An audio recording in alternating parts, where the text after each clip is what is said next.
अस्सलाम वालेकुम जी काश्तकार भाई और व्यूअर्स। आज हम बात करने जा रहे हैं सोयाबीन की काश्त के हवाले से। तो याद रखिए कि सोयाबीन जो है एक ऐसी अहम जिन्स है जिसके बीज के अंदर जो है 40 से 42% जो है प्रोटीन होती है, अलग किस्म की, जो मुर्गियों, दूध देने वाले जानवरों और मछलियों की खुराक बनाने में इस्तेमाल होती है। उसके अलावा इसके अंदर 18 से 22% जो है वो कुकिंग ऑयल होता है, जो कि उसे ऑयल के तौर पर इस्तेमाल किया जाता है। ये एक अहम फसल है जी। सोयाबीन को पंजाब के निस्बतन कम ज़राअत और अच्छी बारिश वाले इलाकों में कामयाबी से काश्त किया जा सकता है जी। इस मुनाफा बख्श फसल की जो काश्त है इस वक्त जो है नारोवाल, सियालकोट, गुजरात, झेलम, मंडी बावलदीन, सरगोदा, फैसलाबाद, उकाड़ा और पोठोहार के आपाश इलाकों में हो रहा है।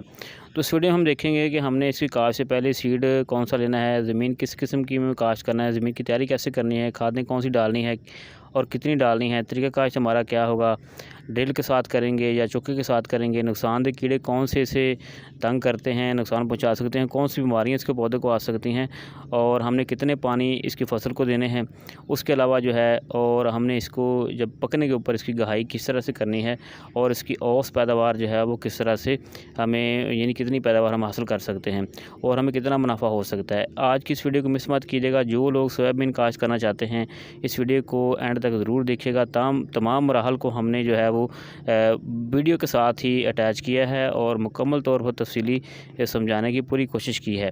तो उम्मीद करते हैं कि आप आज की वीडियो को देखकर आपको समझ लग जाएगी कि हमने किस तरह से सोयाबीन की काश्त से पैदावार हासिल करके मुनाफा कमाना है। इस प्लान और टेक्नोलॉजी और मैनेजमेंट के साथ अगर आप सोयाबीन की काश्त करेंगे तो हम उम्मीद करते हैं कि आप सोयाबीन की अच्छी जो है वो पैदावार हासिल करके खातिर खा जो है वो मुनाफा कमा सकते हैं और खुर्दनी आयल भी इसे हासिल कर सकते हैं। तो ये चलते हैं आज की वीडियो की तरफ। याद रखें, सबसे पहले आपने करना ये है कि अगर आपने सोयाबीन की काश्त की प्लानिंग बना रखी है तो सबसे पहले अपनी फसल को के अंदर जो है, खेत के अंदर जो है जंतर काश्त करें या फिर गोबर खाद डालें ताकि आपकी ज़मीन के अंदर जो है वो ज़रखेज़ी ज़्यादा हो। काश्तकार भाइयों, ज़मीन की ज़रखेज़ी का तजिया अपनी करीबी लेबॉरेटरी से लाजमी करवाएं और कीमी खादों का इस्तेमाल ज़मीन की ज़रखेज़ी को मद्देनज़र रखते हुए करें ताकि आपकी ज़मीन को जिन खादों की ज़रूरत है, जितनी मकदार ज़रूरत है, आप उसी हिसाब से डालें। काश्तकार भाइयों, बात करते हैं आपने सीड जो सोयाबीन का है वो कौन सा लेना है और किस तरह से आपने हासिल करके उसे काश्त करना है। काश्तकार भाई, याद रखें कि आपका सोर्स ऑफ सीड अच्छा होना चाहिए। अगर आपका सोर्स ऑफ सीड यानी सीड अच्छी किस्म का होगा तो फिर ही आप किसी भी फसल की पैदावार हासिल कर सकते हैं। तो इसलिए आपने अगर सोयाबीन का अच्छा सीड हासिल करना है तो इस मकसद के लिए आपने आरी फैसलाबाद के ऑयल सीड रिसर्च इंस्टीट्यूट से जाकर आपने वहाँ से जो इस वक्त जो दो अक़साम इस वक्त मौजूद हैं, फैसल सोयाबीन और आरी सोयाबीन, वो आपने काश्त करनी है। याद रखें कि आपके लिए ये सोयाबीन अगर नई फसल है तो इसे कम से कम रकबे पर काश्त करें ताकि आपको इसकी पहली दफ़ा मैनेजमेंट सिस्टम और जो भी इसकी टेक्नोलॉजी है उसे समझने में आसानी रहे। तो काश्तकार भाइयों, आइए देखते हैं। ये देखें, फैसल सोयाबीन है जी, ये इसका सीड आप देख सकते हैं। ये फैसल सोयाबीन का सैंपल पड़ा हुआ है जी, इसे आपने लेकर जो है वो काश्त करना है। याद रखें कि फैसल सोयाबीन की औसत जो पैदावार है फ़ी एकड़ से वो 20 मन है। तेल की मकदार इसमें से 22 से 23 जो % होती है वो है। प्रोटीन की मकदार 37 से 38% है। और आरी सोयाबीन जो है उसके अंदर उसकी जो औसत पैदावार है वो 23 मन है। तेल की मकदार 18 से 20% है और प्रोटीन की मकदार 40 से 42 है।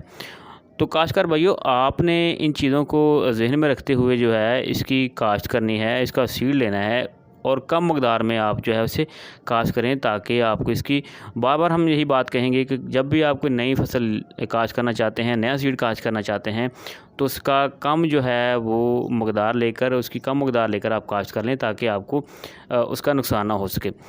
उसके अलावा ये है जी, आप ये भी याद रखें कि पाकिस्तान में सोयाबीन की काश्त के लिए जो सही वक्त है वो 15 जुलाई से 10 अगस्त तक होता है। इसे वैसे तो फरवरी में काश्त करते हैं लेकिन वहाँ पर अभी आप उसे फरवरी में काश्त ना करें, यानी आपने इसे 15 जुलाई से 10 अगस्त तक कामयाबी से काश्त करना है। काश्तकार भाई, आप देख सकते हैं कि ये फैसल सोयाबीन जो है उसकी 5 किलो की थैली है ये जी। ये आपको आरी Faisalabad oil seed research institute से मिल सकती है। आपसे हमने बार बार यही गुजारिश करनी है, कोशिश करें कि कम रकबे पर काश्त करें। 1 एकड़ के अंदर जो है अगर आप पटड़ियों पर सोयाबीन की काश्त करते हैं तो 1 एकड़ के अंदर जो है 12 से 15 किलो फ़ी एकड़ जो बीज आप लगा सकते हैं। याद रखें कि प्री बेसिक सीड जो है वो पटड़ियों पर, आप ये काश्तकार भाइयों कोशिश करें कि पटड़ियों पर काश्त करें या केलियों पर काश्त करें, छट्टे से काश्त करने वाला काम ना करें। बीज को फफूंदी से महफूज रखने के लिए थायोफोनेट मिथाइल जो है बाहिसाब 2 ग्राम फ़ी किलोग्राम के हिसाब से दवाई लाजमी लगाएं। अब चलते हैं ज़मीन की तैयारी की तरफ जी। सोयाबीन को कलाठी ज़मीन, सेमज़र ज़मीन, रेतीली ज़मीनों में काश्त ना करें, मैरा ज़मीनों में काश्त करें। ज़मीन की तैयारी के लिए कोशिश करें पहले 2-3 दफ़ा हल चलाएं, 2-4 दफ़ा उसमें सुहागा चलाएं, लेकिन उससे पहले रूटावेटर चलाएं ताकि ज़मीन जो है वो भुरभुरी हो जाए। इसलिए कोशिश करें कि पटड़ियों पर अगर आपने काश्त करनी है तो पटड़ियाँ हमेशा शमालन जनूबन खेत की लंबाई को मद्देनज़र रखते हुए लंबाई के रुख पर 12 से 14 इंच चौड़ी पटड़ियाँ बनाएं। बीज को पटड़ी के जो आपने लगाना है वो आगे जाकर देखते हैं। याद रखें कि आपने पहले ज़मीन की तैयारी इस तरह से करनी है। खाद आपने बिजाई के वक्त जो है 1 बोरी SOP और 1 बोरी DAP डालनी है। उसके बाद अगर आप बेड प्लांटर के साथ इसकी ये देखें काश्त कर रहे हैं, ये देखें, तो इसके लिए आपने 12 से 15 किलो सीड जो है 1 एकड़ के लिए लगाना है और जो पटड़ियों की चौड़ाई है वो 12 से 14 इंच रखनी है जी। उसके अलावा आप डिमलर के साथ, चोके के साथ भी लगा सकते हैं, जिनका फ़ासला आपने 3 से 4 इंच यानी कि पौधे से पौधे का रखना है। देखिए इस तरह से आप डिमलर के साथ भी लगा सकते हैं जी, और ये प्लांटर के साथ भी आप इसे काश्त कर सकते हैं। तो आप देख सकते हैं। अब आपने करना यह है कि प्लांटर के साथ काश्त करते वक्त बीज को पटड़ियों के दोनों तरफ में 1 फुट के फासले पर 1 से 1.5 इंच गहरा इस तरह लगाएं कि पौधे से पौधे का फासला जो है वो 3 से 4 इंच हो। ये देखें जी, प्लांटर जो है साथ साथ में खेलियाँ भी निकाल रहा है और 1 फुट के फासले पर जो है सीड भी दोनों तरफ लगा रहा है। इस तरह से होता यह है कि एक तो अगाव अच्छा होता है, जर्मिनेशन जल्दी होती है, और काश्त के फ़ौरन बाद जो है जी आप इसको पानी भी लगा दें। तो काश्तकार भाई एक और बात याद रखें कि आपने सोयाबीन की काश्त जो है वो बारिश आने से पहले करनी है मुकम्मल, ताकि जो आने वाली बारिश है वो सोयाबीन की फसल के लिए बेहतर नतीजे दे सके। इसके अलावा यानी कि मशीनी काश्त इसी तरह से देखें, ये सोयाबीन का एक अलग प्लांटर है जी, इसके ज़रिए से भी आप सोयाबीन की जो है वो काश्त कर सकते हैं। ये भी आप मार्केट से ख़रीद कर अगर जो है सोयाबीन का प्लांटर, इसके ज़रिए से भी आप इसकी बेहतर काश्त करने के बाद जो है एक तो आपकी अफरादी क़ुव्वत कम होगी, दूसरा वो कम वक्त में आप सोयाबीन की ज़्यादा से ज़्यादा काश्त जो है कर सकते हैं। अगर आपके पास प्लांटर नहीं है तो चौके के ज़रिए भी पटड़ियों के ऊपर जो है दिए गए तरीके के मुताबिक आपको जो बताया गया था कि 1 जो है फुट के फासले के ऊपर आपने दोनों तरफ 3 से 4 इंच के फासले पर आपने जो है सीड लगाने हैं, ताकि आपका जो सोयाबीन की जो काश्त है वो हो सके। तो इसी तरह काश्तकार भाइयों, अगर आप मशीनी काश्त करना चाहते हैं तो इस तरीक़ा से कर सकते हैं। अगर आप सिंगल सीड ड्रिल के साथ करना चाहते हैं, यानी कि आप हैंड ड्रिल के साथ करना चाहते हैं, तो वो भी हम आपको दिखाते हैं जी, वो किस तरह से आपने करनी है अगर चौका भी नहीं लगाना आपने।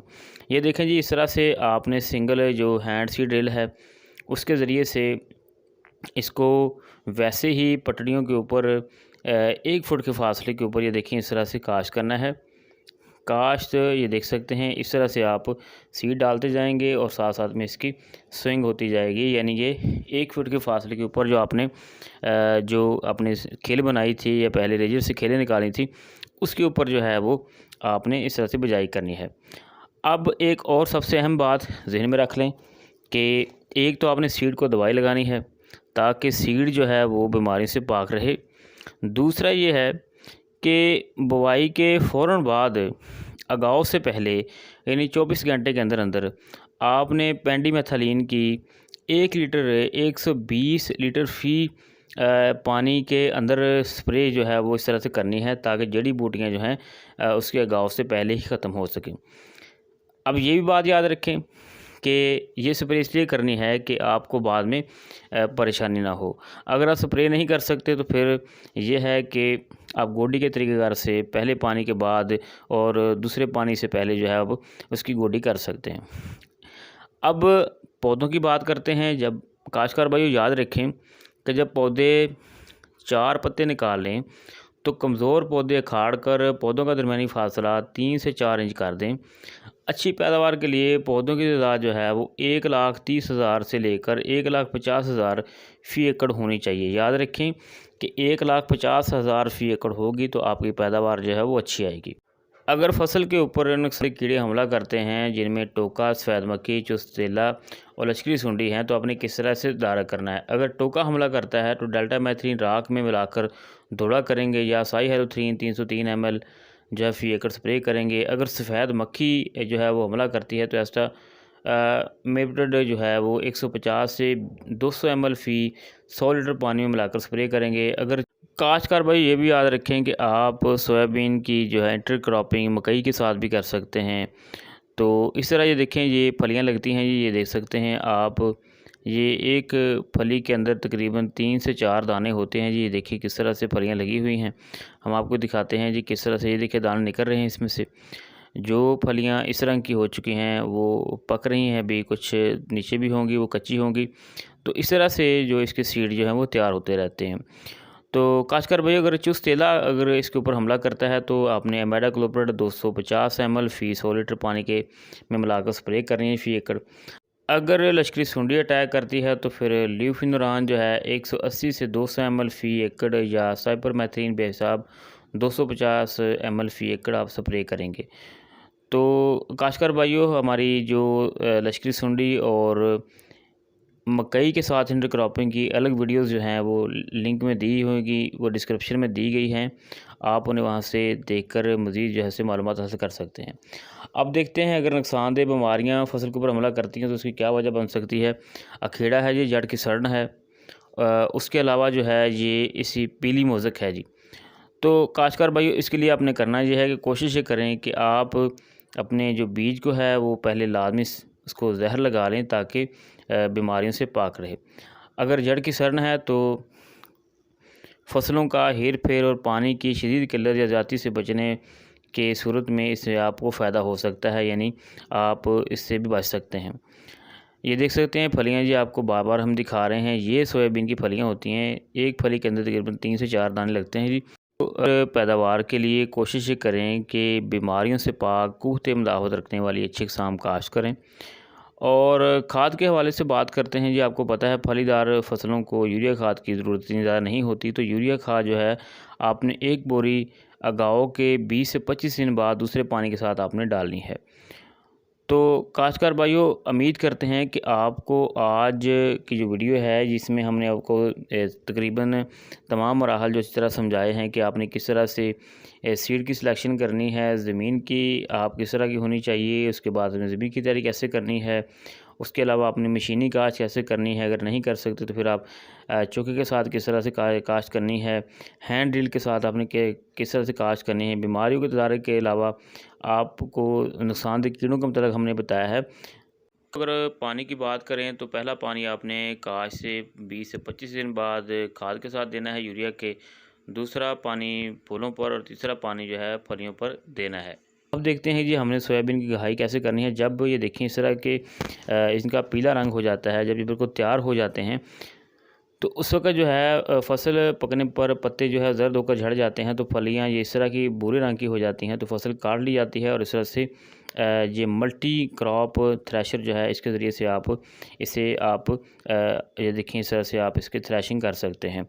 ये देख सकते हैं जी हमने बीज लगाने से सीड बनाने तक हमने तमाम मराहल आपको समझाए हैं जी, किस तरह से आपने इसे जो है वो समझना है सोयाबीन की फसल को और इसे अपने फ़ायदे हासिल करने हैं।